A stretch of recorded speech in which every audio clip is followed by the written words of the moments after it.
¿Sabes lo que tu competidor está haciendo? ¿Necesitas información estratégica de tu industria? ¿Conoces las oportunidades del mercado global? ¿Deseas información para agregar valor a tu negocio? ¿O buscas estudios de mercado y nadie responde a tus necesidades de información y formato? Lamentablemente, acceder a esta información estratégica y confiable se transforma en un gran problema. La solución, datasur.com. Una plataforma destinada a transformar tu negocio en un negocio inteligente. Te apoyamos en tus nuevos desafíos y a tomar la mejor decisión. Te entregamos información relevante y de valor para tu negocio. Adecuamos la información a tu necesidad, logrando estudios de mercado a tu medida. Datasur.com mantiene un vínculo permanente con sus clientes y a través de su amplia red de representantes. Más de 40 asociaciones y cámaras de comercio avalan nuestro trabajo. Contamos con una base de datos de aduana de los países más importantes de América, por lo que conocemos con detalles cada movimiento de exportadores e importadores de la región. A través de nuestro portal puedes revisar en detalle cada operación de importaciones y exportaciones, tabulando y graficando los resultados, conociendo en segundos los diferentes actores y productos transados en el mercado. A un solo clic, toda la información que necesitas.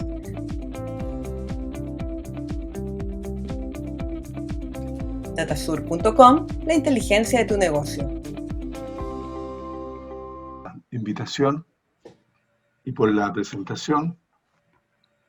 Un gusto ver iba a decir viejos amigos, pero eso puede ser una agresión a amigos muy queridos. Bien. Los datos de exportación de América Latina ya venían mal el año 2019, reflejando el impacto de la guerra comercial entre Estados Unidos y China y las repercusiones que esto generaba. De esta forma, el año 2019, las exportaciones de la región cayeron 2,4%.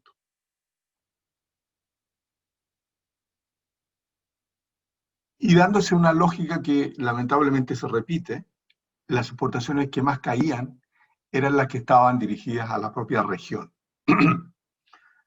Las exportaciones de Estados Unidos crecieron solo un 1%, las de China, orientadas a China, cayeron 2%, a la Unión Europea cayeron 7% y a la región cayeron 11%.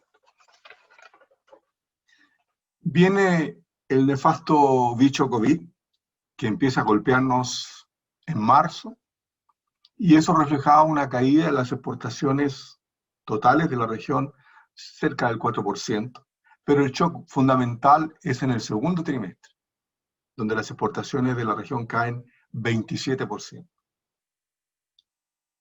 Hay una leve recuperación, el shock comercial empieza a ser menor a lo esperado inicialmente. Recordemos que por ahí por abril, la OMC saca una publicación donde estima que la caída del comercio mundial puede moverse entre un menos 33 y un menos 18%, dependiendo de la intensidad de la pandemia.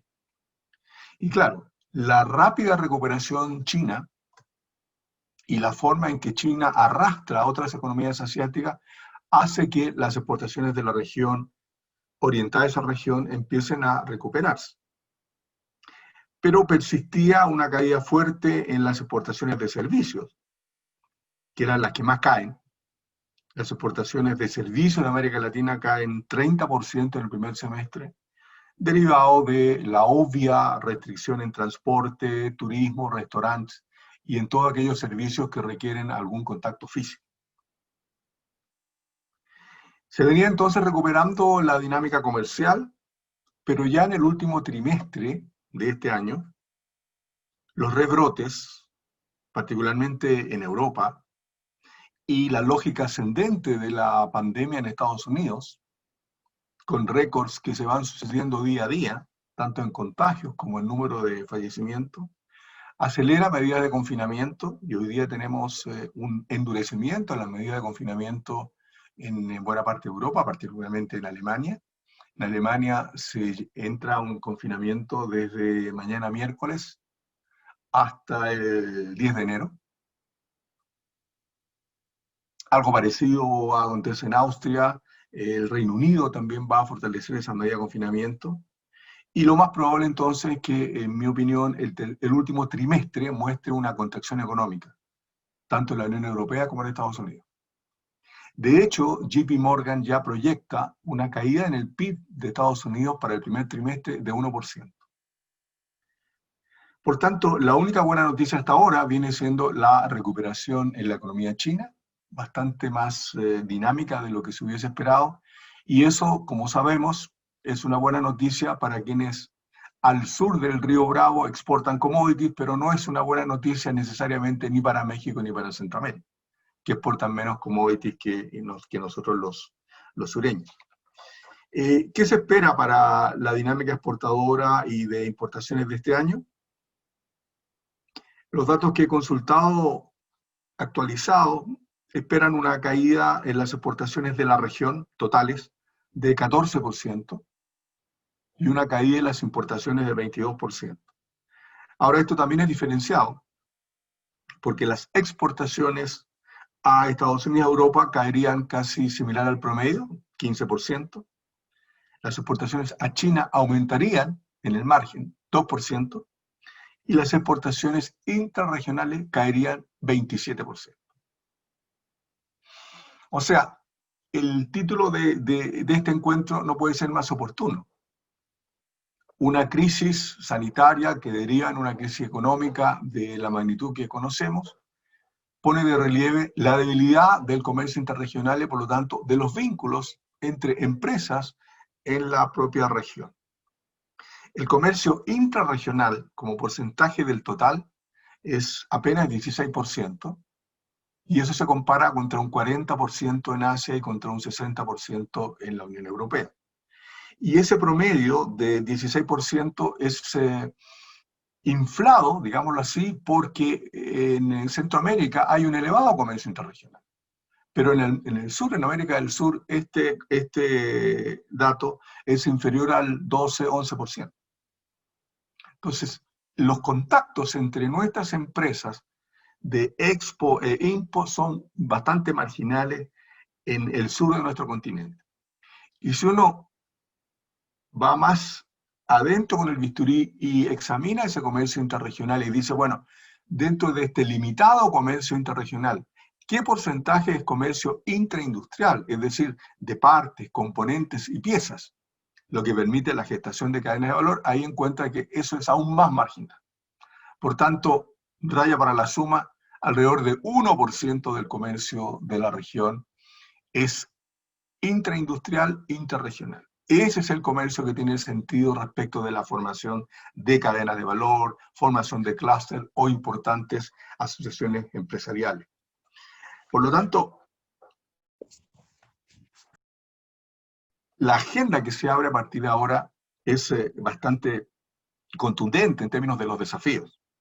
Y yo diría, el primer desafío tiene que ver con que las agrupaciones de exportadores sean capaces de diseñar una agenda de inserción internacional actualizada, y cuando digo actualizada tiene que ver tanto con los desafíos que plantea la pandemia, como con los desafíos que plantea la dinámica tecnológica que se ha visto reimpulsada por las exigencias de la propia pandemia. Y por tanto, estamos hablando de una modalidad de crecimiento que necesariamente va a tener que tener un componente digital mayor, un componente verde mayor, un componente de sostenibilidad y un componente también de inclusión mayor. Y desde ese punto de vista, yo sigo creyendo que la apuesta a la gestación de cadenas de valor, cadenas subregionales, y ojalá luego pasen a ser regionales, es parte del desafío, y diré algo más adelante. Pero esto es parte de una tarea mucho más amplia, que incluye fortalecer las agencias de promoción de exportaciones. Tiene muy poco sentido estratégico, muy poca inteligencia, digámoslo así directamente, que los gobiernos en esta coyuntura reduzcan fondos para las agencias de promoción de exportaciones. Esto es como prestarle el paraguas a la gente en verano y sacárselo en invierno. Justamente cuando más se requiere ese impulso es cuando debería haber un impulso adicional para fortalecer este trabajo, y en particular el trabajo de familiaridad de las pymes con los dispositivos de comercio exterior, con los espacios que otorgan los acuerdos de libre comercio y con el acceso a tecnología y financiamiento adecuado.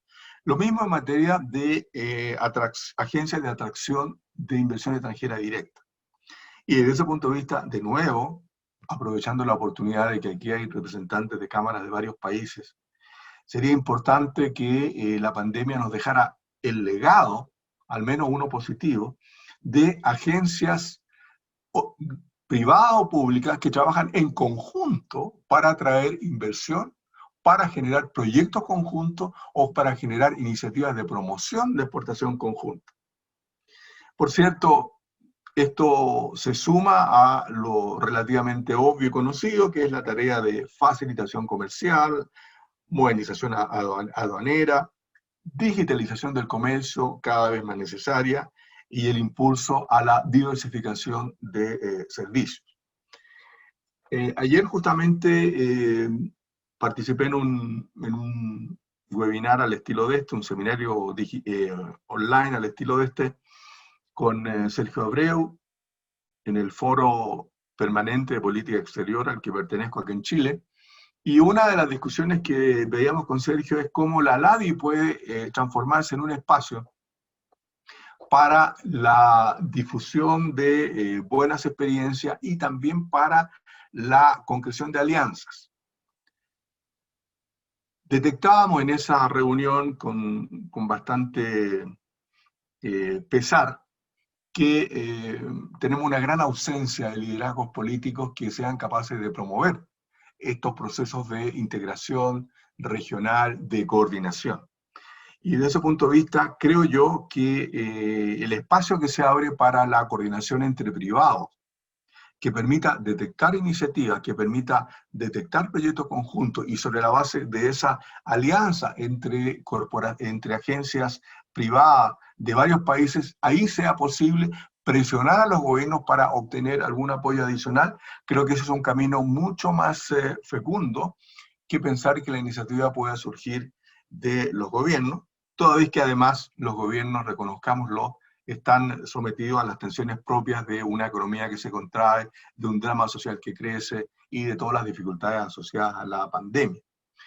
Pero desde ese punto de vista, la posibilidad de gestar esas cadenas de valor parte fundamentalmente ahora por la posibilidad de que los exportadores actuales o potenciales puedan sentarse a dialogar, detectar posibilidades de nichos competitivos, y sobre esa base, luego que exista esa detección, dialogar con los gobiernos de manera que se pueda focalizar la política pública. Me explico.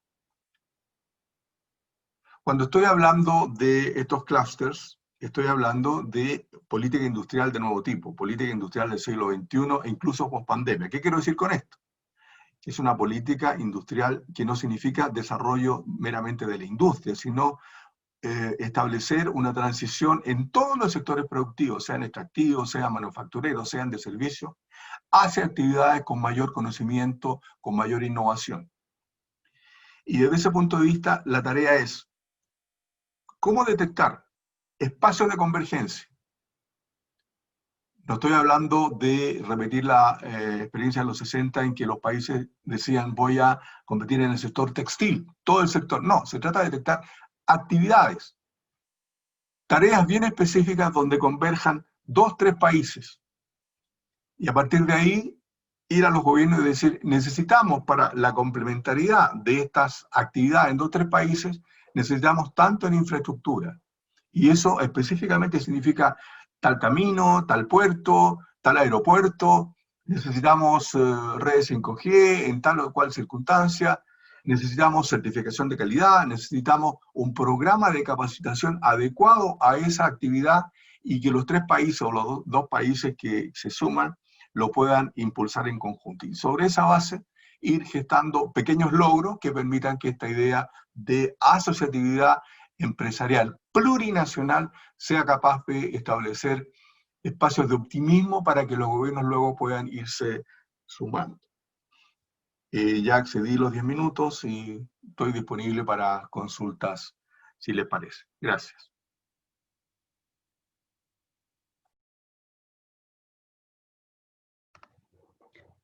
Mary, estás muteada. Perdón. Hugo, ¿nos compartes tus ideas, por favor? Muy bien. Muchas gracias por la invitación y también por la presentación, como dijo Osvaldo. La verdad es que desde hace mucho tiempo he estado haciendo un seguimiento de lo que está ocurriendo. Creo que Osvaldo ha hecho un excelente resumen de lo que hay. Y yo me estoy preguntando cómo seguimos. Claramente ya no es suficiente lo que se estaba haciendo.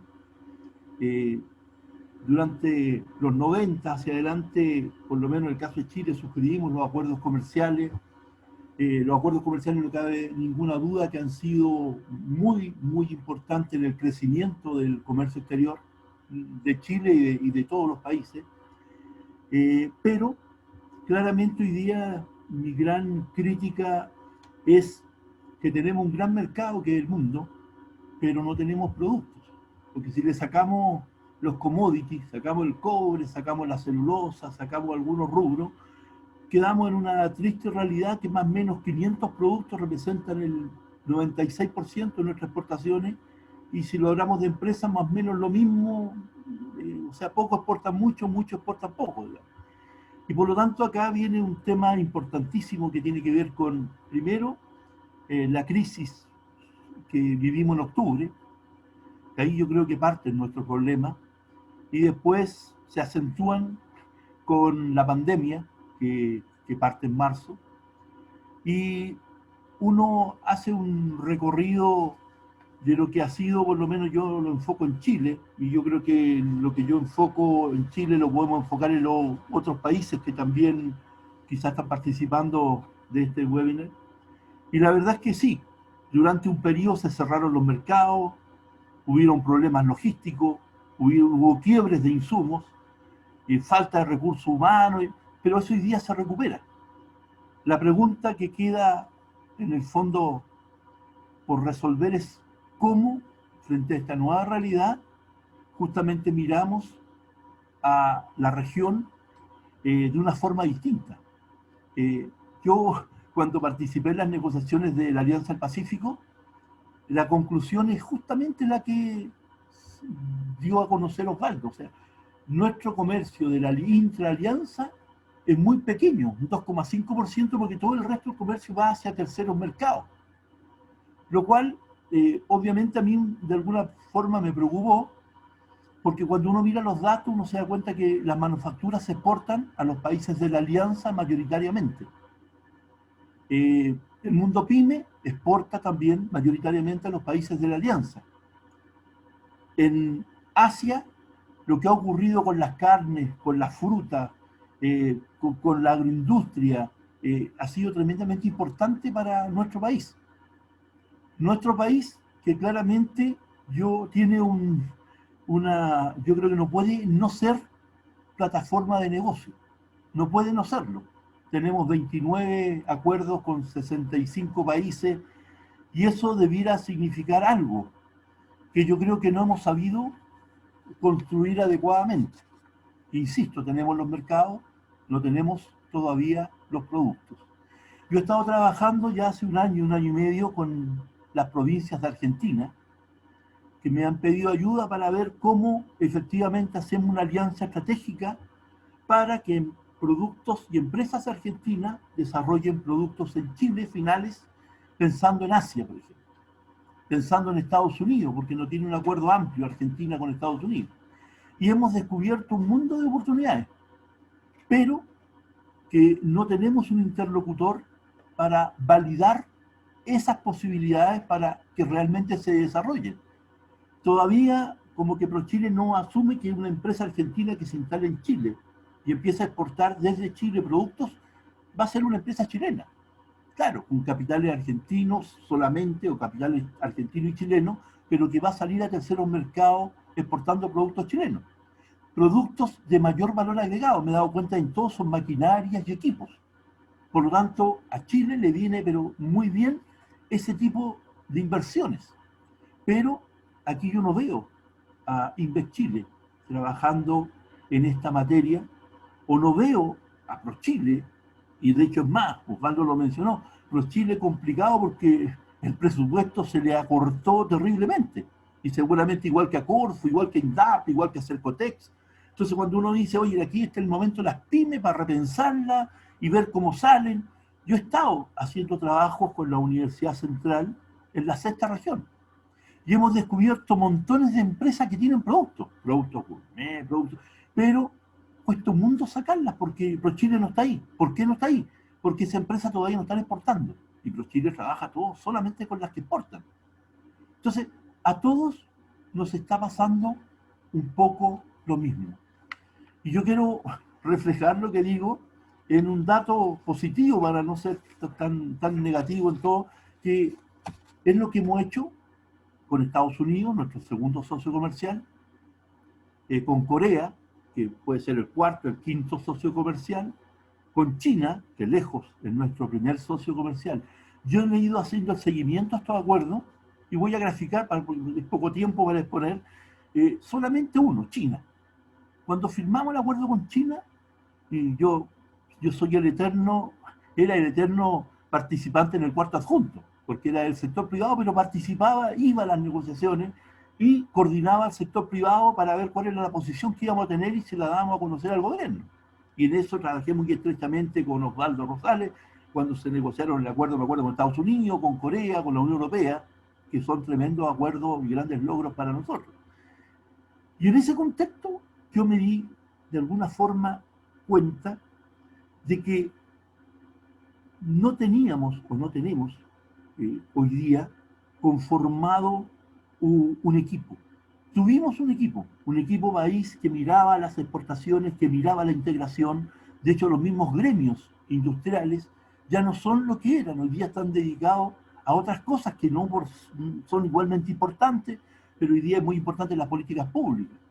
Pero respecto a estos temas que tienen que ver con la integración económica, que tienen que ver con la exportación, con la importación, ya no hay muchas contrapartes válidas para hacer un equipo, y ese equipo que trabaje en aras de proyectar la inversión y proyectar el comercio intrarregional y repensarlo, porque hay que repensarlo. Claramente después de esta pandemia, yo creo que lo lógico es hablar de las cadenas globales de valor y hablar de en la región, los encadenamientos productivos. Yo creo que eso es un tema que no cabe ninguna duda que es relevante para las empresas y de la región, y para obviamente también el sector privado, que se tiene que consolidar y de alguna forma ser representativo. Hoy día yo no veo eso. En algún momento cuando Chile negoció los acuerdos sí había un equipo, había mucha gente preocupada de que esto fuera bien. Y cuando hago el análisis hacia atrás, yo creo que hicimos un tremendo equipo público-privado. No me cabe ninguna duda. Bueno, algunos desencuentros hubieron, pero éramos un equipo. Hoy día siento que ya ese equipo no existe, porque como que se cumplieron las metas de los 90 y los 2000, y ahora estamos buscando cuál es la meta nueva, cuál es el objetivo nuevo, y el objetivo nuevo es ver qué va a pasar con la alianza, con el Mercosur, con la LADI. La LADI está perdida y tiene instrumentos y tiene cursos y nadie sabe que tiene esos cursos. Entonces coincido en el análisis de Osvaldo Rosales. O sea, claramente hoy día tenemos que validar a las instituciones gubernamentales, por una parte, validar a las instituciones internacionales. Yo creo que la LADI hoy día tiene un papel que cumplir, y los organismos, los gremiales. Yo creo que los gremios hoy día no están cumpliendo el papel que deben cumplir. Yo no veo dónde está el mundo pyme en los gremios. Cuesta mucho, porque claramente hay que crear una necesidad, y creando esa necesidad uno crea un equipo. Pero hoy día el equipo no veo que exista y por lo tanto la necesidad no se cubre. Yo siento que, y para terminar, y la verdad que cuando miro China y veo el 2006, la verdad es que estábamos como en Sofofa terriblemente preocupados porque exportábamos cobre, celulosa, salmón y papel periódico. Me acuerdo de memoria. Y eso era el 98% de nuestras exportaciones. Y íbamos a firmar un acuerdo con China y pensando en que íbamos a exportar otras cosas distintas a esos productos. Y asumimos un riesgo país, tanto la dirección económica en ese tiempo, como el sector privado que acompañaba este proceso. Bueno, hoy día exportamos en fruta 1.400 millones de dólares. Y antes decíamos si le exportáramos una manzana a cada chino.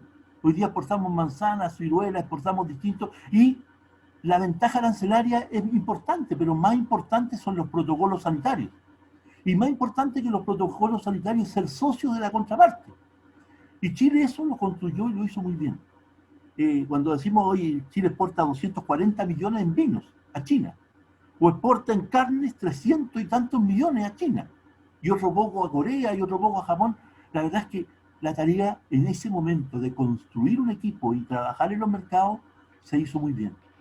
Yo creo que la gran tarea hoy día, para nuestro país, pero también para la región, es encontrarnos. Es tener un objetivo común y empezar a conversar entre nosotros en cómo vamos a encarar este nuevo proceso para que los mercados efectivamente sean atractivos y podamos tener quizás también una nueva forma de exportar. Osvaldo habló del desarrollo industrial de alguna forma. Yo siento que eso no podemos no meterlo en una agenda. Hoy día es como un dogma, o sea, no hablemos de esto porque la verdad es que no podemos. Yo creo que hoy día hay sectores que pueden ser ganadores. Para mí el sector plástico, el sector servicio, el sector metalúrgico. Tenemos muchas cosas que hacer en alianzas con otros países para llegar a crecer un mercado. Pero ese pensamiento, esa idea hay que plasmarla en cosas concretas y ahí es donde hay que hablar internamente en lo que está pasando en nuestro país y internamente con lo que está pasando en otros países para proyectar un negocio mucho más atractivo. Porque detrás de esto hay empleo, detrás de esto hay mano de obra, y yo creo que lo que necesita Chile es darle valor agregado a sus productos, trabajar en la innovación. Ahí estamos lejos todavía, no avanzamos en productos, pero se nos va a acabar el cobre, se nos va a acabar la celulosa. Bueno, ¿cómo proyectamos, cómo le damos valor a otros productos que somos importantes? En servicios somos importantes. Pero tenemos que pagar impuestos. El que exporta un bien no exporta impuestos, el que exporta servicios exporta impuestos. Hay que trabajar todavía en solucionar temas que son relevantes para el país. Como dice Osvaldo, hoy día es muy importante, muy pertinente este encuentro, pensando en que tenemos que construir algo que no tenemos y fortalecer eso. Pero eso, yo creo que tiene razón Osvaldo, parte del sector privado. Si no somos capaces nosotros de decir esto es lo que queremos, esto es lo que necesitamos, los gobiernos están buscando y tratando de resolver los problemas puntuales que tienen hoy día y no es tarea prioritaria estos temas para ellos. Pero para nosotros, obviamente que sí lo es. Eso, Maridelia, ese es un poco mi pensamiento para el tiempo que tenemos. Muchas gracias. Ahora invitamos a Andrés, por favor. Ya hemos escuchado a Osvaldo con esa visión macro de nuestra región. Lo específico nos lo compartió Hugo, y Andrés pues es el que vive estas políticas de nuestros países para incrementar el comercio exterior y tiene una vasta experiencia en Grupo Arcor, así que te escuchamos, Andrés. Hola, buenos días todavía. Muchas gracias por la invitación. Saludos a varios amigos, ¿no es cierto?, que también me encontré ahí en el chat y nos fuimos mensajeando de México, de distintos lados. Así que nada, voy a tratar de hacer un recorrido de lo que está pasando con Arcor durante esta pandemia. Por supuesto, de carácter mucho más doméstico que en las presentaciones de Hugo y Osvaldo, y también bastante menos erudito, pero contarles qué es lo que estamos haciendo, cómo nos fue. No es necesariamente un caso de éxito, porque tuvo costos y también el escenario es muy líquido, pero que sí nos están permitiendo resultar un segundo semestre muy bueno y también una buena proyección para el año 2021. ¿Ok? No sé si...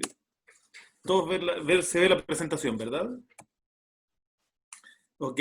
Arcor, como dice ahí, nació hace casi 70 años. Voy a hacer una pequeña intro para familiarizarlos con la compañía. Es una multinacional que elabora alimentos principalmente y está muy metido en el mundo de la confitería, del confectionery. Actualmente tenemos 42 plantas industriales y estamos ubicados en América, Europa, Asia y África. Tenemos exportaciones a más de 120 países en los 5 continentes.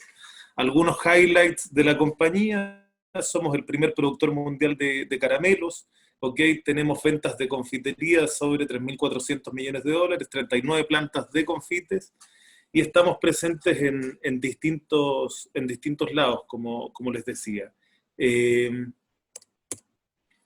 Estas son nuestras plantas. Nosotros estamos, yo estoy a cargo de la región andina, que vendría a ser Chile, Perú, Ecuador, Colombia y Venezuela, ¿ok? Y tenemos muchas plantas del otro lado de la cordillera en Argentina que elaboran negocios de galletitas, caramelos, chupetes, etc. Y tenemos oficinas comerciales, como les decía, ¿no es cierto?, en Europa, en Asia, en África y por toda América. Estos son los países donde actualmente nosotros estamos exportando, ¿ok? Obviamente gran parte de la facturación está concentrada en América Latina y es parte de lo que nos terminó afectando. Solamente esta lámina como para ir comentándoles cómo estaba el mercado de la confitería antes del coronavirus. El mercado de la confitería es un mercado de más o menos 180.000 millones de dólares, y la verdad que venía bastante complicado. Previo al coronavirus veíamos que mercados grandes como el europeo y el norteamericano estaban muy dañados. Latinoamérica, que era un mercado en su minuto emergente, también se había frenado. Y los mercados que venían creciendo principalmente, como mercado importante, era el asiático, ¿no es cierto?, y secundariamente el mercado africano. Nos estaba costando crecer, y en este escenario, ¿no es cierto?, solamente como para que lo vean, ahí Arcor es la 8ª compañía de confitería del mundo, es la única del tercer mundo que está metido en este ranking. Incluso si miramos las primeras 30, es la única empresa americana que está metido dentro de estas 30 empresas, ¿ok? Y algunas de las cosas que nos caracterizan tienen que ver principalmente, ¿no es cierto?, con que es una empresa de personas, es una empresa de personas. Yo creo que eso es lo más importante que yo puedo decir de esta lámina. Es una empresa que por supuesto tiene procesos, pero las cosas terminan pasando porque hay personas detrás que hacen que estas cosas pasen.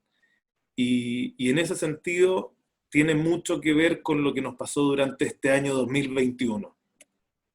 ¿Qué es lo que nos pasó durante el 2020? Perdón. ¿Qué es lo que nos pasó durante el 2020? Primero, nosotros vendemos confitería, vendemos productos de impulso, la gente sale, lamentablemente para mí, para casi toda la gente que trabaja en la compañía, nadie sale de su casa pensando que se tiene que comprar un bonobono, pensando que se tiene que comprar un chicle, ¿no es cierto? Esto pasa durante el día y se va tentando y pasa por un almacén, va a comprar un agua, ¿no es cierto?, o va a comprar el pan, la dueña de casa con el hijo de la mano, y se termina tentando y compra un chupetín o algo, o algún producto de confitería.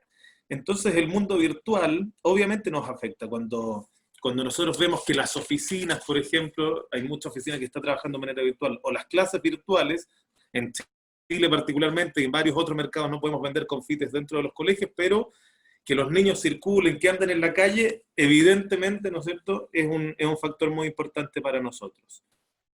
En el caso del impulso, ¿ok?, claramente nosotros, como les decía, vendemos productos impulsivos, y ahí vemos una imagen referencial de un kiosco con rejas, ¿no es cierto?, y claramente veíamos mercados sumamente afectados. teníamos restricciones en el comercio, veíamos como los supermercados, ¿no es cierto?, cerraron los horarios, tenían horarios predefinidos, tenían problemas de operación también. Por lo mismo en el caso de Chile, por ejemplo, teníamos una cadena que cerraba al mediodía con la excusa en parte de sanitizar, pero también porque no tenía gente para operar. No se alcanza a ver bien en la imagen de abajo, pero hice una barrera al consumo que tiene Arcor en la región, y particularmente en la región andina, es el chicle, es la goma de mascar. Comer chicle con goma de mascar es muy complejo, ¿verdad? Y hay gente que incluso dice que se ahoga cuando son chicles mentolados, y por lo tanto ese mercado particularmente estuvo tremendamente afectado. Además tuvimos problemas en la operación. Por ejemplo, ahí tuvimos una planta de galletas donde tuvimos algunos contagios y por sobre todo cuarentenas preventivas. Y una de las características importantes de Arcor es que tenemos una fuerte presencia en el mercado tradicional. Nosotros atendemos los almacenes, los kioscos, las bodegas de barrio, dependiendo de los chiringuitos, dependiendo del país donde estemos, ¿no es cierto?, cómo le llamamos, y esos almacenes de barrio los atiende un vendedor. Ese vendedor también tenía temores, obviamente, de salir a atender esos puntos de venta, y nos vimos afectados. En la región nosotros atendemos casi 2 millones de puntos de venta en Latinoamérica, y en algún minuto, primero tuvimos el 15% de los puntos de venta cerrados, y segundo, nosotros por problemas de operación dejamos de atender casi el 20%. Y por último, nuestro principal mercado de comercialización y de exportaciones era el mercado latinoamericano, ¿sí? Y en eso coincide el Fondo Monetario Internacional, el Banco Mundial, y lo sabe Osvaldo, ¿no es cierto?, y la CEPAL también, que Latinoamérica es el territorio más afectado en lo económico y social por la pandemia del coronavirus. Y eso nos hace reinventarnos, empezar a analizar qué es lo que hacíamos con los negocios. En resumen, ¿qué es lo que hicimos? Desarrollamos Mundo Virtual. Como no somos expertos en eso, nos fuimos a buscar partners. Hoy, por ejemplo, tenemos un acuerdo con Pedidos Ya en la región, donde utiliza las bodegas de nuestros distribuidores en los distintos países para abastecer los pedidos domésticos. Tenemos aplicaciones de atención a los puntos de venta minoristas, cosa que en las zonas donde tenemos cuarentenas o restricciones de movilidad los podamos atender de buena manera también. Desarrollamos el mercado al impulso, vemos ahí como tenemos esas barreras sanitarias, esas micas sanitarias, fuimos los primeros que fuimos a entregar este tipo de herramientas en Latinoamérica, particularmente en Chile y en Perú, ¿no es cierto? Las restricciones al comercio, tratamos de apoyar todo lo que tenía que ver con la compra de checkout o la compra de último minuto, en el menor tiempo que estaban los consumidores en el punto de venta del canal moderno. Empezamos a abrir nuevos segmentos, nos dimos cuenta que estas caricaturas de la familia en la casa compartiendo más tiempo era real, y eso significó que desarrollamos una presentación, no se alcanza a ver en la imagen, pero son presentaciones familiares donde una familia se sienta en un sillón a ver una película y comienza a consumir, por ejemplo, estos chocolatitos de colores. En la operación tuvimos enormes cambios en la atención de supermercadismo, por ejemplo, y también en el canal tradicional, sanitizábamos puntos de venta tradicionales para poder hacerlo. Y por último, donde está la imagen de la bandera de Tailandia, nosotros teníamos antes Latinoamérica, había puesto yo como un mercado muy afectado, salimos a buscar nuevos destinos. Y en eso voy a profundizar un poquitito. Nosotros vendíamos mucho chicle en la región, mucho chicle en Bolivia, por ejemplo, mucho chicle en México, en Centroamérica, en Perú. Y fuimos a buscar oportunidades de negocio a mercados que estaban menos afectados. Tailandia es uno de los países que en el mundo mejor ha manejado la pandemia del coronavirus, ¿no es cierto?, y menos impacto ha tenido en su economía y el desplazamiento de la gente sobre todo, y desarrollamos un bonobón particular para Tailandia, bonobón que creo que casi todos lo conocen, es un producto que todos lo conocemos como un producto amarillo, ¿verdad? Y desarrollamos este producto en conjunto con la alianza de 7-Eleven en Tailandia. Tuvimos que hacer algunos cambios de formulación y de gramaje para anclarnos en una moneda cerrada. No sé si muchos hablan tailandés, pero ahí básicamente dice que son 5 baht, ¿no es cierto?, que es básicamente son 20 centavos de dólar, más o menos, ¿no es cierto? Entonces calzamos en una moneda redonda que nos da el flujo y la demanda que pretendíamos, y la verdad que ha sido un proyecto tremendamente exitoso para nosotros. Hoy estamos exportando casi 8 contenedores por mes de bonobón a Tailandia, y estamos muy contentos porque sirvió también para contrarrestar los efectos de las pérdidas de otros negocios. quise poner esta lámina para un poco lo que comentaba Hugo, buscar estas cadenas de valor regionales. Un bonobón, sus principales insumos es la leche, el azúcar, la harina, el cacao y el flexible. La leche actualmente nosotros la compramos localmente, traemos de muchos lados, pero principalmente traemos también de Uruguay o de Nueva Zelanda. El azúcar también traemos de distintos lugares, pero principalmente de Brasil y de Colombia. El cacao de Brasil, de Colombia, de Ecuador. La harina, como todos sabemos, si bien se puede comprar localmente, particularmente para el negocio de la confitería, está muy influenciado con el precio de la harina en Norteamérica. Y en el caso del flexible, si bien Arcor es una compañía que tiene flexible, ¿no es cierto?, y que fabricamos, esta integridad vertical que tiene el grupo, que es muy particular, define también que cada unidad de negocio tiene que ser competitiva. Por lo tanto, Converflex, que es nuestra fábrica de flexibles, compite con los productores locales de flexible y compite en este caso con un proveedor de Colombia, que es con el cual nos estamos abasteciendo para exportar el negocio a Tailandia. En ese sentido, hoy estamos importando de distintos lugares para poder responder a este negocio. Nos tuvimos que adaptar rápidamente y en general ha sido una muy buena experiencia. Nosotros, en resumen, creemos que los mercados se están recuperando. Creemos, al contrario de lo que dice Nielsen u otras empresas consultoras, que el mercado tradicional está saliendo muy fortalecido de esta pandemia. Nosotros lo vemos, como les decía, atendemos 2 millones de puntos de venta en la región y en el segundo semestre hemos tenido crecimientos muy importantes en el canal tradicional y hoy nuestro foco está ahí, particularmente en los puntos de venta donde llegamos directo. Los nuevos segmentos de estos formatos familiares, por sobre todo, sí se están consolidando. Vamos a mantener nuestras alianzas de comercio electrónico para poder ir aprendiendo y desarrollando un mercado que para nosotros era ajeno y que hoy, por ejemplo, en el supermercadismo representa el 15% de nuestra facturación, y nos abrió una puerta tremenda para atrevernos a ir a nuevos mercados. Les puse el ejemplo de Tailandia, pero estamos abriendo negocios también en todos los BIT, en todas las licitaciones de supermercadismo en Estados Unidos, y también en supermercados de China. Hoy estamos operando en licitaciones de gran envergadura para negocios incluso más comoditizados dentro del mundo de la confitería, como serían los ositos de goma, ¿no es cierto?, o las tabletas de chocolate puro, y nos abrió una oportunidad y nos abrió los ojos a esta necesidad para poder ir a desarrollar estos nuevos negocios.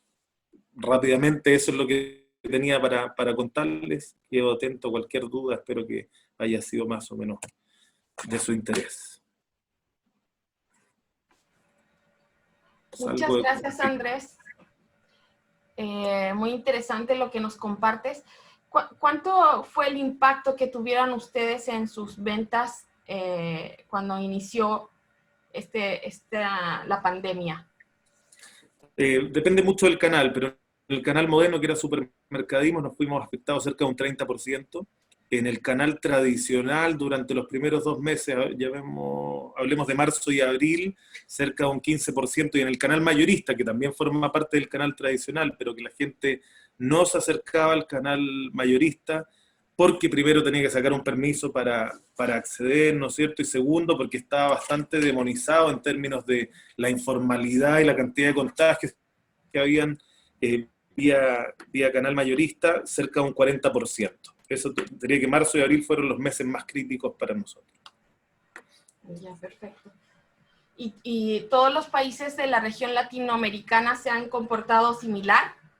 Muy parecido. Diría que Brasil sale un poquito de la caja, pero en general, si es que vemos desde Argentina hasta México, nuestros números son muy similares. Lo primero que estamos recuperando, o que recuperamos en realidad con algunos crecimientos muy importantes, fue el canal tradicional de cercanía, el almacén de barrio, y luego ya recuperamos en el segundo semestre los otros 2 canales de venta importantes, como el mayorista y el supermercadismo. Muchas gracias, Andrés.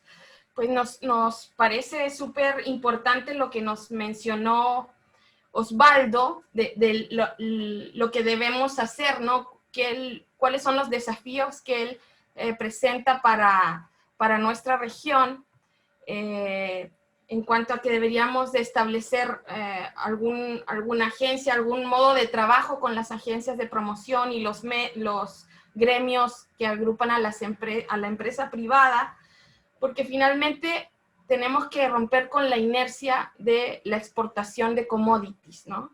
Entonces me gustaría que Osvaldo nos pudiera señalar en breve ¿qué primer paso deberíamos de dar como para poder empezar a agruparnos en un país y poder compartir nuestra visión de este proceso de integración regional con nuestros países vecinos?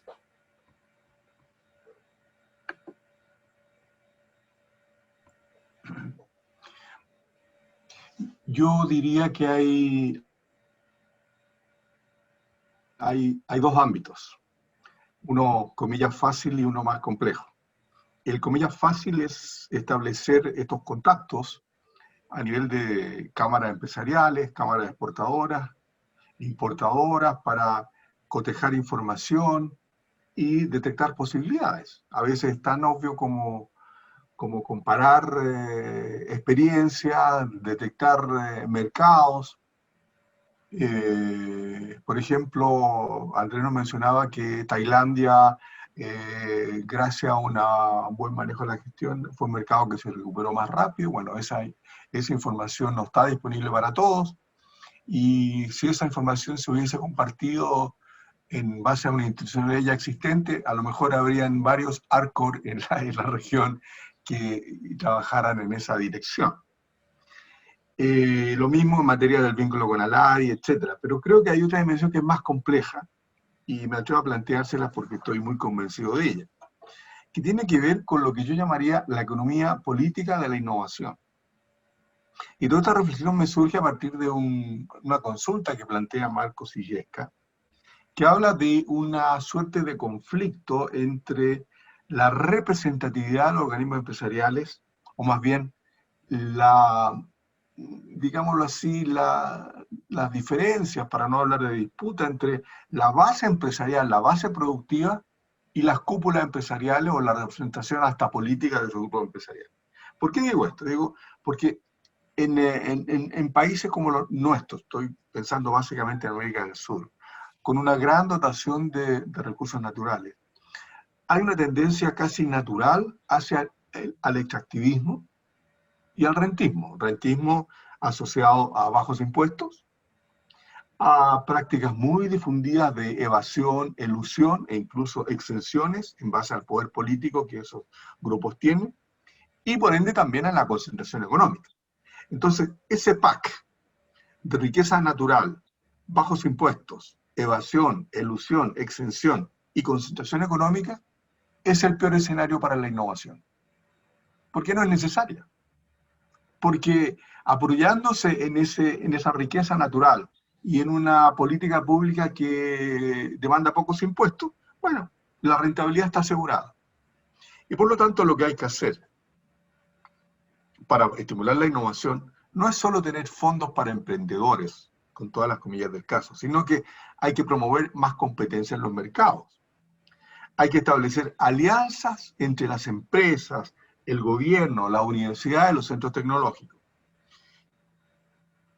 Y todo eso hace que en el contexto de otros impuestos, como ya mencionaba, las empresas tengan estímulos para innovar, para poder obtener mayores beneficios. Por lo tanto, esa renovación en la política pública, en mi opinión, también debería expresar renovación en las organizaciones empresariales, con mayor representación de la base productiva y menos de la base financiera, ojalá con encargados de innovación a nivel de las cúpulas empresariales. Hugo trabajó en Sofofa. Yo durante años propuse que la Sofofa tuviera un encargado de innovación al más alto nivel posible. De la misma forma debería tener un encargado de cadenas de valor al más alto nivel posible.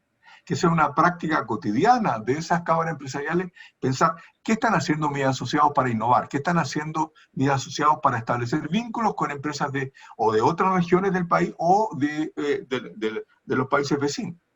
Y explorar, sin prejuicio ideológico, alternativas que están abiertas en otros países. Por ejemplo, hay cada vez que uno dice, por lo menos en Chile, cada vez que uno dice impuesto, dice, este tipo es comunista. ¿Ya? Pero hay un impuesto, que el famoso impuesto Romer, que me parece que hay que explotarlo. ¿A qué apunta el impuesto Romer? Y ya lo explico. El impuesto Romer en el fondo dice, mire, hay un tema económico asociado a la innovación, que el que innova no necesariamente se va a apropiar de los beneficios de esa innovación. Por lo tanto, no se apropia de la externalidad completa. Bueno, ¿cómo se resuelve? Dicen, no, mire, que todas las empresas exportadoras, o las empresas en general, por ejemplo, tengan que tributar el 1% de sus ventas. Y ese 1% de sus ventas iría a un fondo que el gobierno lo devolvería a las empresas, lo devolvería a las organizaciones empresariales asociados a proyectos de innovación. Entonces, a usted empresa le quitan el 1%, se genera un fondo gigantesco y ese fondo está disponible para que las cámaras empresariales participen con proyectos de innovación. Ese fondo jamás se va a gestar de manera espontánea. Por lo tanto, ideas como esa creo que pueden apuntar a tener efectivamente una dinámica de innovación mucho más a la asiática que la que conocemos en nuestra región. Gracias. Muchas gracias, Osvaldo. Muy interesante esto del 1% en México. Yo viví en México muchos años y el gobierno mexicano hace muchos años creó un fondo de promoción turística con un 2% de lo que pagaban todos los consumidores en hoteles, en restaurantes, para promoción turística, y se creó el Consejo de Promoción Turística y pues ha dado mucho crecimiento al turismo a partir de ese tiempo, que creo que fue como en los 80s. Entonces, es una muy buena herramienta para poder crear un fondo, y yo creo que estaríamos todos de acuerdo, y el sector empresarial también. Hugo, ¿tú quieres agregar algo? Porque ya estamos justo a 3 minutos de las 12. Siguiendo un poco la idea que deja Osvaldo, sí, o sea, yo siento que nada se va a crear solo. O sea, claramente esto va a tener que partir de una iniciativa concreta. Yo siempre he hecho una pregunta, y mi amigo Roberto Fantuzzi siempre se enojaba, decía, ¿quién en Chile representa a las pymes? Porque con esa persona quiero hablar para crear una masa crítica real y desde ahí planificar una cosa concreta. Obviamente ASECMA representa a las pymes junto con otras instituciones que también están, y que sería muy bueno que se sentaran en una mesa y que empezáramos a hablar de estos otros temas.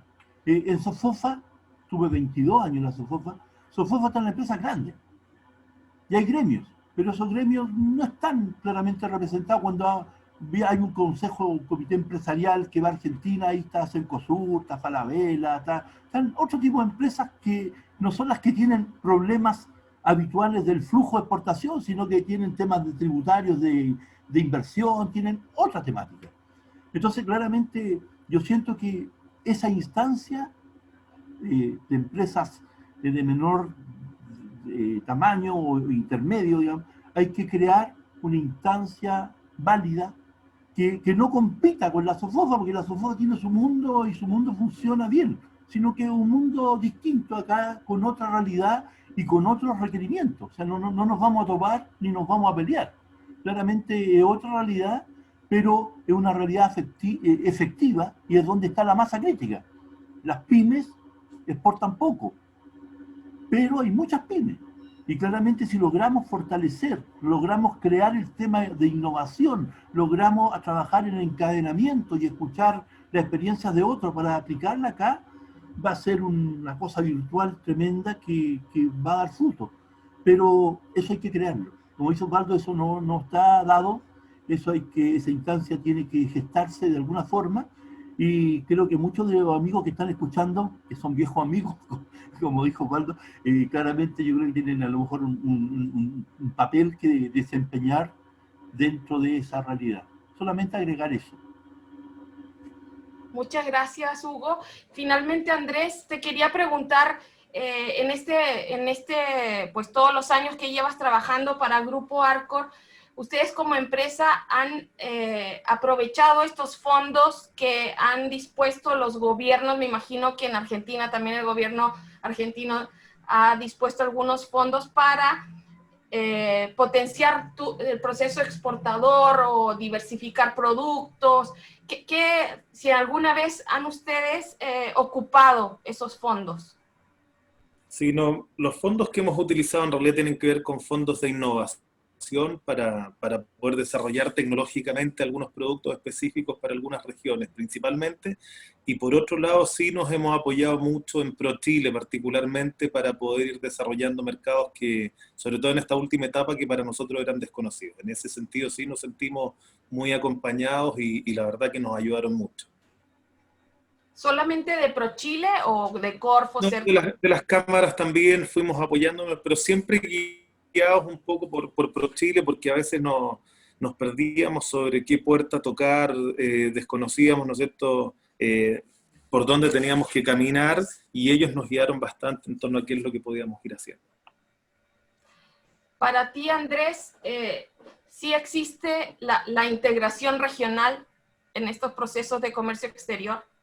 Mira, te diría que el caso de nosotros es muy particular. Nuestra presencia regional en Latinoamérica es muy fuerte. Tenemos oficinas en todos los países prácticamente, desde Canadá hasta Argentina, y en ese sentido se nos facilita bastante porque tenemos localía. Te diría que lo que nos falta, y coincido un poco con lo que mencionaba Hugo y Osvaldo, es poder apoyarnos entre nosotros. La experiencia de Arcor, sin duda, ¿no es cierto?, podría enriquecer